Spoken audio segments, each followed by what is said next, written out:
Allons aborder le chapitre 5 pendant les quelques minutes qui nous séparent de notre petite récréation. Chapitre 5. Et lisons les versets 1 à 10. En effet, tout souverain sacrificateur pris du milieu des hommes est établi pour les hommes dans le service de Dieu, afin de présenter des offrandes et des sacrifices pour les péchés. Il peut être indulgent pour les ignorants et les égarés, puisque la faiblesse est aussi son partage. Et c'est à cause de cette faiblesse qu'il doit offrir des sacrifices pour ses propres péchés, comme pour ceux du peuple. Nul ne s'attribue cette dignité s'il n'est appelé de Dieu, la dignité de souverain sacrificateur. Nul ne peut s'attribuer cette dignité s'il n'est appelé de Dieu, comme le fut Aaron, le frère de Moïse. Et si Christ ne s'est pas non plus attribué la gloire de devenir souverain sacrificateur, mais il la tient de celui qui lui a dit « Tu es mon fils, je t'ai engendré aujourd'hui ». Jésus n'est pas devenu souverain sacrificateur de son propre chef. C'est son Père qui l'a placé dans cette fonction. Comme il dit encore ailleurs, tu es sacrificateur pour toujours selon l'ordre de Melchisédek. C'est lui qui, dans les jours de sa chair, ayant présenté avec de grands cris et avec larmes des prières et des supplications à celui qui pouvait le sauver de la mort, et ayant été exaucé à cause de sa piété, a appris, bien qu'il fût fils, l'obéissance. Jésus prit l'obéissance par les choses qu'il a souffertes, et qui, après avoir été élevé à la perfection, est devenu pour tous ceux qui lui obéissent l'auteur d'un salut éternel, Dieu l'ayant déclaré souverain sacrificateur selon l'ordre de Melchisédek. Voyons d'abord ce passage. Nous avons une comparaison là qui apparaît entre le souverain sacrificateur institué sous le régime de la loi de Moïse et le souverain sacrificateur de l'alliance de la grâce dans laquelle l'Église se trouve placée, l'alliance de la grâce, et qui est Jésus-Christ. Alors, les points de rapprochement sont ceux-ci. Premièrement, pour être souverain sacrificateur, il faut être un homme, parmi les hommes. Nous avons déjà vu cela, Jésus-Christ a participé à la chair et au sang. Il fallait qu'il soit homme.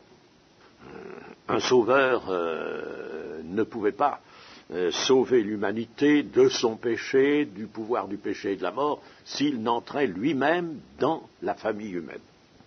Deuxième point de rapprochement entre les deux souverains sacrificateurs, celui d'autrefois et celui de maintenant, le Christ.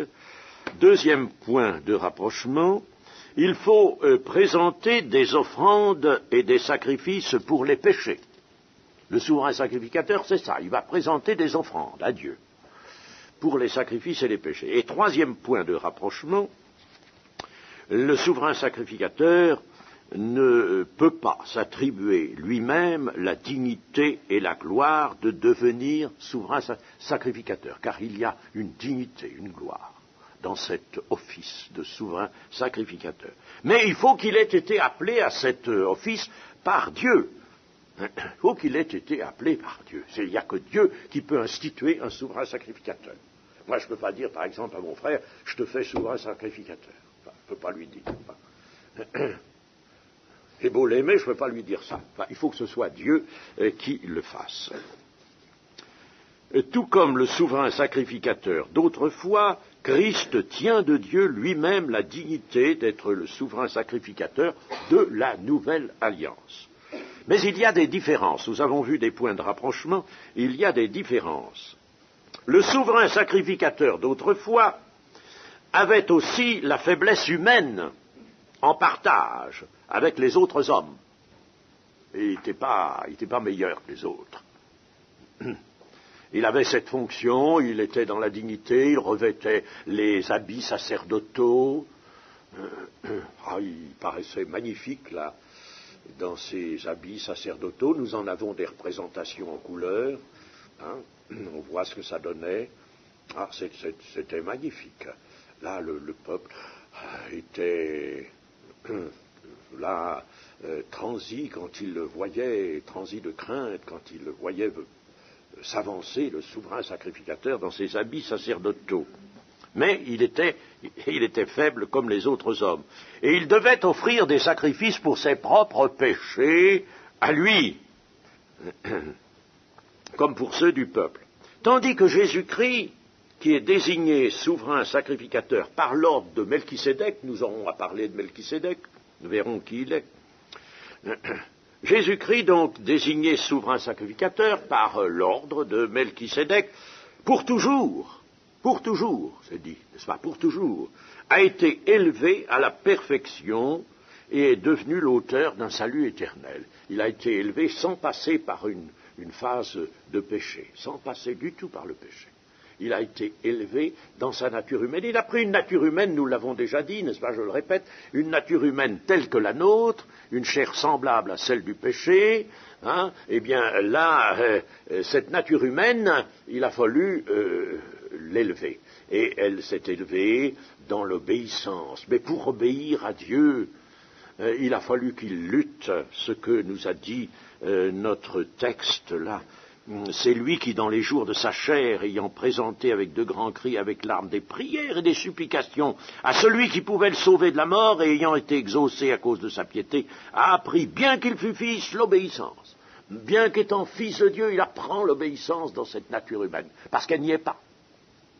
Elle n'y est pas. Et ce qui nous caractérise tous, quand nous venons sur cette terre, et tant que nous ne sommes pas à Jésus-Christ, c'est que nous ne pouvons pas obéir à Dieu. Ne disons pas qu'un système religieux quelconque nous permettra d'obéir, c'est faux. C'est un grand mensonge de Satan, nous ne le pouvons pas. Nous ne le pouvons pas. Nous ne pouvons pas obéir. C'est pas possible. C'est pas possible. Et la démonstration est facile à faire. Donc, il a fallu que dans cette nature humaine, Jésus-Christ rétablisse le pouvoir d'obéir à Dieu. Donc Jésus-Christ, lui, à la différence des autres de l'ancien temps, lui, il n'a pas besoin de faire des sacrifices pour ses péchés, il n'en a pas. Et au contraire, il est élevé à la perfection, il devient donc l'auteur d'un salut, pas un salut provisoire, un salut éternel. Et il n'a pas de successeur, puisqu'il est souverain sacrificateur pour toujours. Et il n'a pas de successeur, comme en avaient les souverains sacrificateurs de l'ancienne dispensation. Et l'épître reviendra, notre épître reviendra sur ce point. Il y a donc continuité dans le plan de Dieu, et le sacerdoce d'autrefois, le sacerdoce lévitique, préfigurait le sacerdoce parfait et définitif que le Christ, c'est-à-dire le Messie d'Israël, allait exercer pour toujours. Il importe beaucoup que nous sachions regarder notre Sauveur et Maître Jésus dans son office de souverain sacrificateur. Il faut le regarder là. Nous l'avons regardé à la croix, et nous pouvons encore le regarder à la croix, nous pouvons le regarder à sa résurrection, oui, nous pouvons le regarder à son ascension, nous pouvons même le regarder antérieurement à son incarnation, comme petit enfant naissant de la Vierge Marie. Oui, nous pouvons faire tout cela. Mais maintenant, dans l'Église, il nous faut le regarder là où il est.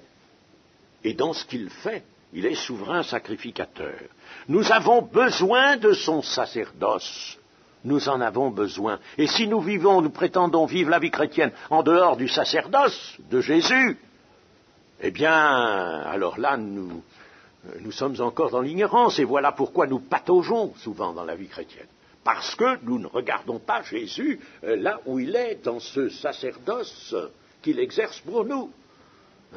Si autrefois le peuple d'Israël n'avait pas voulu voir Aaron ou ses fils entrer solennellement revêtus des habits sacerdotaux, entrer là avec dignité, ils marchaient les pieds nus, s'ils ne l'avaient pas regardé, si à ce moment-là ils ne s'étaient pas laissés saisir par l'accomplissement là de la parole de Dieu. C'était un accomplissement en figure. Le peuple d'Israël n'avait pas regardé son souverain sacrificateur Aaron pénétrer dans le tabernacle et aller jusque dans le lieu très saint en la présence de Dieu. S'il était allé pendant ce temps-là se promener, s'il s'était détourné, s'il s'était amusé, etc., ben, il n'aurait eu aucun profit de ce que faisait le souverain sacrificateur selon la loi de Dieu. Il n'en aurait pas eu le profit, il se serait mis à part. Et si nous, maintenant, nous ne considérons pas Jésus dans son office de souverain sacrificateur, nous nous mettons à part de cette œuvre de souverain sacrificateur. Vous voyez que ça nous permet de regarder la vie chrétienne sous un jour peut-être nouveau, n'est-ce pas? Nouveau parce que nous l'avons négligé. C'est pas qu'il est nouveau, c'est pas quelque chose d'inventé, mais c'est quelque chose qui était là, seulement nous l'avons négligé. L'épître aux Hébreux a été négligé, il faut bien le dire. Le souverain sacrificateur de l'Ancien Testament représentait ce que serait l'œuvre de Dieu à venir, et il était une approche du parfait souverain sacrificateur qui allait venir selon l'ordre de Melchisédek, et l'ordre de Melchisédek a été donné du temps d'Abraham. Notre texte s'applique à montrer que l'Écriture annonçait la vocation divine du Messie, ou Christ, du Messie, en tant que souverain sacrificateur. Elle emploie pour cela deux citations, la première tirée du psaume 2, verset 7, « Tu es mon fils, je t'ai engendré aujourd'hui ». Le Messie reçoit de Dieu la qualité de fils.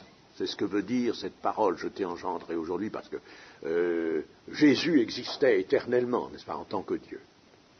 Mais là, je t'ai engendré aujourd'hui en tant que fils à qui va revenir la souveraine sacrificature. Ensuite, notre passage cite le psaume 110, verset 4, que voici, « L'Éternel l'a juré, et il ne s'en repentira point, tu es sacrificateur pour toujours à la manière de Melchisédek. » Il y a tantôt à la manière de Melchisédek, ou tantôt selon l'ordre de Melchisédek. Le psaume 110 est un psaume messianique. Il décrit le triomphe du Christ. Ainsi est-il nettement établi que l'origine divine de la vocation sacerdotale de Jésus-Christ est dans la volonté de Dieu. Nous aurons bientôt examiné la personnalité de Melchisédek. Mais nous avons vu dans les versets 7 à 10, ce que je rappelais encore tout à l'heure, c'est que le Seigneur Jésus, avec de grands cris, avec des larmes, avec des prières et avec des supplications, a lutté. Il a lutté donc devant Dieu, dans cette nature humaine, c'est sa nature humaine. J'ai dit hier, n'est-ce pas, que sa divinité se mettait en somme au repos pour laisser l'humanité lutter. Parce que c'est pas, si la divinité s'en était mêlée dans la personne de Jésus, n'est-ce pas, nous aurions aujourd'hui quelque chose de factice, quelque chose qui ne pourrait pas nous être communiqué, parce que ça mettrait en jeu une puissance infinie, une puissance de Dieu. Dieu peut tout faire par sa puissance. Mais là, la divinité de Jésus, il était là.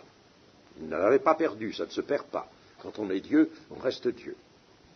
Mais seulement, voilà, elle se tenait pour l'accomplissement du plan de Dieu dans le repos, et la nature de Jésus était là, luttant dans la prière. Gethsémané, par exemple. Voyons Jésus lutter, au point que des grumeaux de sang tombent de son visage.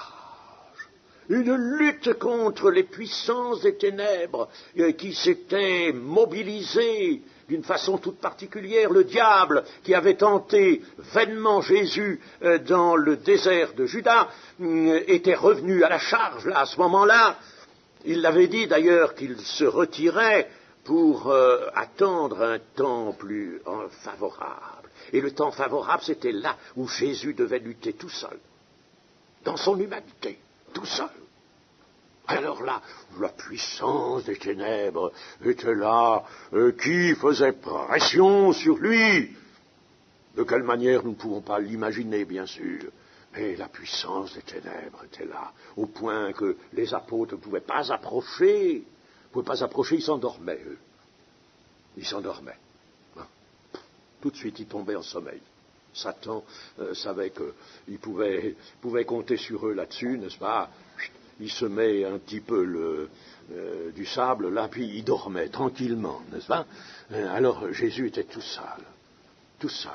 Dieu laissait son Fils lutter, parce qu'il fallait ça dans le plan. Il fallait que ce soit dans la nature humaine que se prépara la rédemption, le rachat, notre libération. Alors le voici qui lutte, et alors avec des cris, avec des larmes, des prières, des supplications. Il remplissait déjà son office sacerdotal. Il avait reçu une chair semblable à celle du péché, c'est-à-dire à notre nature, celle de tout homme, la nature de l'homme déchu, séparé de Dieu, incapable d'obéissance. Il lutte pour rétablir l'obéissance en cette nature humaine réfractaire. Il va obéir à son Dieu dans la partie la plus terrible du plan de Dieu. Porter le péché de tout le monde, lui, le juste. Et c'est ça qui est terrible. C'est ça la coupe amère que Jésus va devoir boire. Il va obéir à son Dieu dans une humanité qui a perdu le pouvoir d'obéir. Par l'obéissance d'un seul, est-il dit, beaucoup sont rendus justes. Ça c'est Romains 5, 19. Par l'obéissance d'un seul. Jésus a rétabli l'obéissance. Le Nouveau Testament nous enseigne que pour sauver les hommes, il faut les amener à l'obéissance.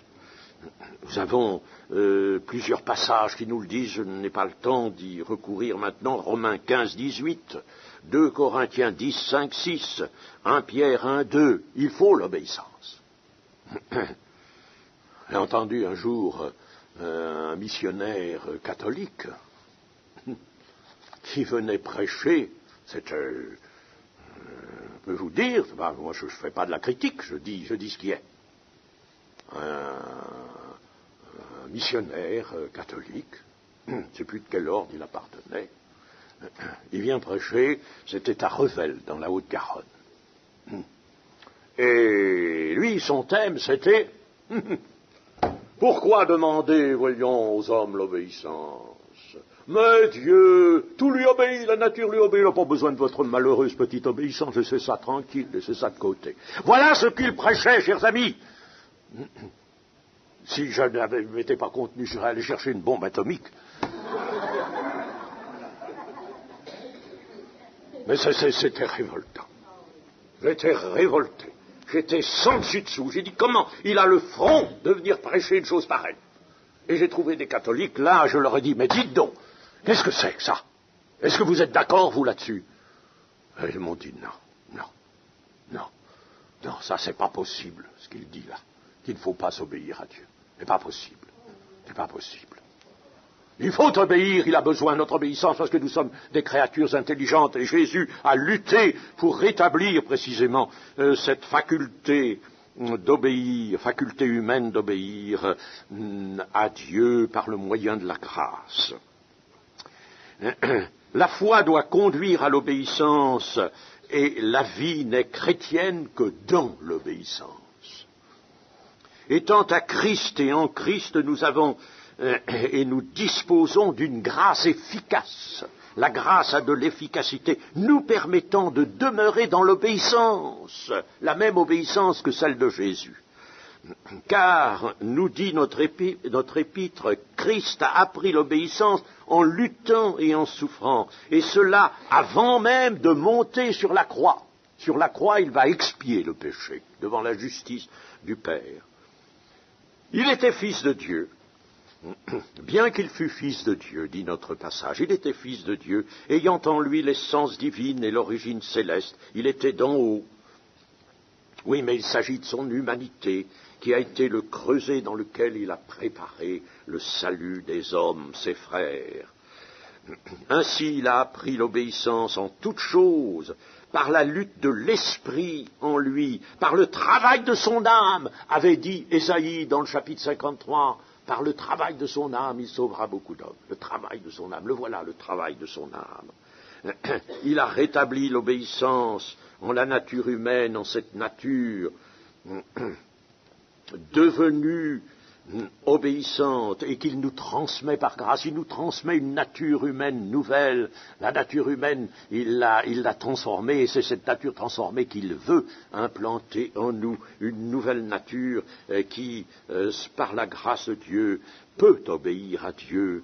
Et par son agonie et sa mort, alors qu'il portait le péché des hommes, il a poussé l'obéissance jusqu'au parfait accomplissement du dessein de Dieu.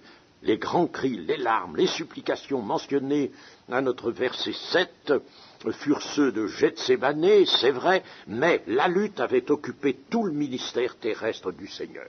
Ce que différents passages nous montrent, Jean 12, 27, Matthieu 26, 37, Luc 22, 40, 44. Je ne peux pas m'y arrêter, je passe. Ayant été exaucé, je retarde un petit peu notre interruption pour finir ces 10 premiers versets. Ayant été exaucé, Jésus prit celui qui pouvait le délivrer de la mort. Il a été exaucé. Vous allez me dire, mais il est mort. Il est mort sur la croix. Mais il ne peut pas s'agir de la mort de son corps qui était nécessaire, l'offrande de son corps. Il a offert son corps. Il est entré dans la mort, nous l'avons rappelé hier en Jean 10, personne ne m'ôte la vie, je la donne de moi-même, j'ai reçu le pouvoir de la donner et de la reprendre. Donc, il ne s'agit pas de la mort de son corps, il s'agit de la mort éternelle. Puisqu'il était chargé des péchés du monde entier, il devait aller tout droit dans ce que nous appelons l'enfer.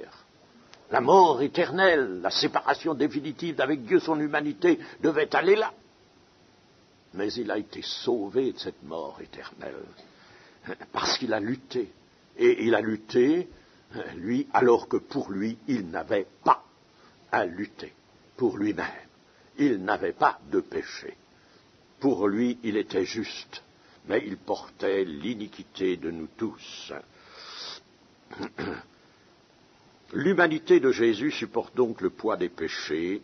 Voilà des différents textes qui nous le disent. Celui qui n'a point connu le péché, il l'a fait devenir, Dieu l'a fait devenir péché pour nous, afin que nous devenions en lui justice de Dieu.